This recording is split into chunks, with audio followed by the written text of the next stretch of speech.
বিগত সরকারের বড় সমস্যা ছিল মানি লন্ডারিং।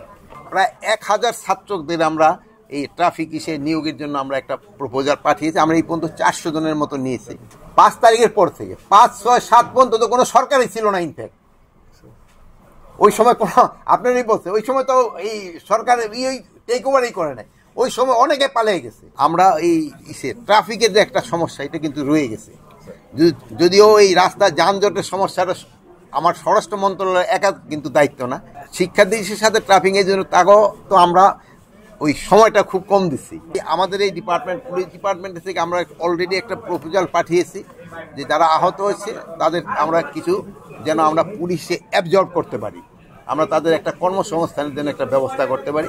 আমরা একটা প্রপোজাল পাঠাইছি, হয়তো ইসে যদি রাজি হলে আমরা আর সংখ্যাটা পেলে আমরা ওই ইসে যেহেতু এক একজনের তো এক এক রকমের সমস্যা, মানে যারা আহত হয়েছে তো মানে সবাই তো সব জায়গায় দেওয়া যাবে না, যে জায়গায় যাকে দেওয়া যায় ওই জন্য আমরা একটা তাদের একটা কর্মসংস্থানের ব্যাপারেও আমরা আলোচনা হয়েছে এবং আমরা খুব তাড়াতাড়ি হয়তো তাদের থেকে কিছু আমরা নিব, যারা আল্লাহ দিলে তাড়াতাড়ি সুস্থ হয়ে গেছে এবং ভবিষ্যতে যারা এখনো অসুস্থ বা ভবিষ্যতে সুস্থ হয়ে যেন আসতে পারে, এটার একটা ব্যবস্থা করা হচ্ছে। আমরা আপাতত আমরা 100 দিয়ে শুরু করতেছি, পরে হয়তো এই সংখ্যাটা আস্তে আস্তে বাড়াবো, যেহেতু আপনার প্রথম অবস্থায় তো এত পাও তো সম্ভব হবে। যারা আহত হয়েছে তাদেরই আমরা, যেমন ধরেন একজনের একটা আঙ্গুলের সমস্যা আছে বা হয়তো তার একটা চোখের সমস্যা আছে, এইরকম লোকেরই আমরা যারা আমরা আপাতত তো একটা সব ডিপার্টমেন্টে আমরা করে দিব। বাট আমার তো মিনিস্ট্রি যেটা আছে, আমরা এই মিনিস্ট্রি থেকে এই উদ্যোগটা নেওয়া হয়েছে। আর একটা জিনিস হলো, আপনাদের আমি আগেও বলছি যে আমরা এই ট্রাফিকের যে একটা সমস্যা, এটা কিন্তু রয়ে গেছে। যদিও এই রাস্তা যানজটের সমস্যাটা আমার স্বরাষ্ট্র মন্ত্রণালয়ের একা কিন্তু দায়িত্ব না, এটা কিন্তু অন্যান্য মন্ত্রণালয়ের দায়িত্ব রয়ে গেছে, তবুও স্বরাষ্ট্র মন্ত্রণালয় কিন্তু এর সাথে জড়িত। এই জন্য আমরা কিন্তু প্রায় 1000 ছাত্রদের আমরা এই ট্রাফিক নিয়োগের জন্য আমরা একটা প্রপোজাল পাঠিয়েছি। আমরা এই পর্যন্ত 400 জনের মতো নিয়েছি। প্লাস আমরা আরেকটা প্রপোজালও আমরা পাঠিয়েছি, যেমন রিটায়ার্ড আমাদের police, BGB, Ansar, army, navy, এয়ারফোর্সে থেকে তাদের থেকে কিছু রিক্রুট করে এই ট্রাফিক ডিউটিতে লাগানোর জন্য। বাট এইটার রেসপন্সটা খুব কম, মানে আমি ভাবছিলাম যে তারা অনেকে আসতে চাবে, বাট ওরকম আমরা খুব একটা বড় সংখ্যা পাই নাই। আপনারা এটা প্রচার করে দিতে পারেন, যদি আসে আমরা এই একটা বড় সংখ্যা নেব। বাট আপাতত আমরা 50-60 জনের মতো পাইছি।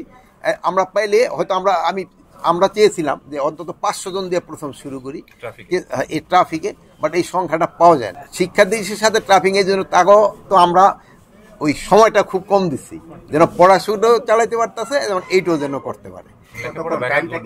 আর এই জন্য তাদের একটা ওই সম্মানী, যে তারা হয়তো 4 ঘন্টা 3 ঘন্টা ডিউটি করলো, আবার গিয়া ক্লাস করলো, ওই রকম। এটা অনেকটা তাদের উৎসাহ যারা আছে ভলান্টিয়ার, যেমন ধরেন আমরা ওই যে বিএনসিসি ট্রেনিংয়ে করতে যেতাম না আমরা, যে ওইরকম ওই যে ট্রেনিংও করতেছে আবার করতেছে ওইরকম। মানি লন্ডারিংয়ের যেটা আপনি বলছেন, বিগত সরকারের বড় সমস্যা ছিল মানি লন্ডারিং।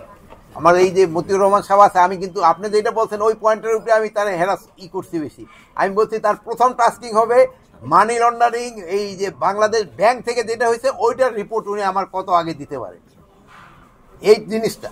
আর মানি লন্ডারিংটা আমাকে সবচেয়ে বেশি হয়েছে, এটা নিয়ে আমি বলছি তারা যত তাড়াতাড়ি রিপোর্টটা দিতে পারে। এখন হলে যদি তারা ইনভেস্টিগেশনে করে সময় ক্ষেপণ করে কোনো লাভ নেই। আমি একটা রিপোর্ট চাই যে কারা কারা এটার সাথে জড়িত। এখন আমি ওই যদি ইনভেস্টিগেশন করতে আমার 1.5-2 বছর 3 বছর চলে যায়, ওইটার তো কোনো কার্যকরিতাই থাকে না সেই সময়। এই জন্য ওনাকে ইনস্ট্রাকশন দেওয়া যত তাড়াতাড়ি সম্ভব।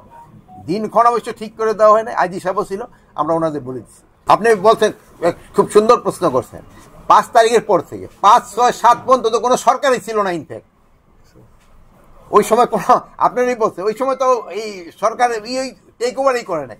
ওই সময় অনেকে পালিয়ে গেছে, ওই সময় অনেকেই পালিয়ে গেছে, এটা অস্বীকার করার কোনো উপায় নেই। ওই সময় অনেক পালিয়ে গেছে, বাট এরপরে গেছে কিনা আপনারা দেখেন, এরপরে হয়েছে কিনা, যে সময় আমরা অলরেডি পাওয়ার নেওয়া হয়েছে এরপরে হয়েছে কিনা যদি হন বলেন। এখন যে সময় আমরা ছিলাম না, আর যে সময় একটা দেশে এইরকম একটা অরাজকতা পরিস্থিতি, সেই সময় তো অনেক কিছুই হয়েছে। ইভেন কেন দিয়েও চলে গেছে, এই পার্শ্ববর্তী দেশেই তো সবচেয়ে বেশি বর্ডার দিয়েও চলে গেছে।